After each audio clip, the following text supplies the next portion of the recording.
Welcome to higher education simplified. Higher education simplified अपने सभी participants जो कि GGSIPU के एडमिशन प्रोसेस में पार्टिसिपेट कर चुके हैं या कर रहे हैं, उनके लिए एक इम्पॉर्टेंट अपडेट लाया है।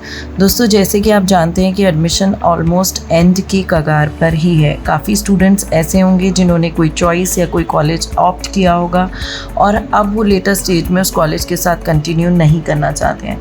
तो ऐसे स्टूडेंट्स जिन्होंने पार्ट एकेडमिक फ़ी भी पे कर रखी है और अब विड्रॉल सीख कर रहे हैं, उनके लिए गुड न्यूज़ ये है कि जो विड्रॉल का ऑप्शन है जो कि अभी तक के लिए बंद है, वो आपके पोर्टल पर 8 सितंबर को स्पेशली दिखेगा और अपनी सीट के अगेंस्ट इफ़ यू वांट आप विड्रॉल कर सकते हैं।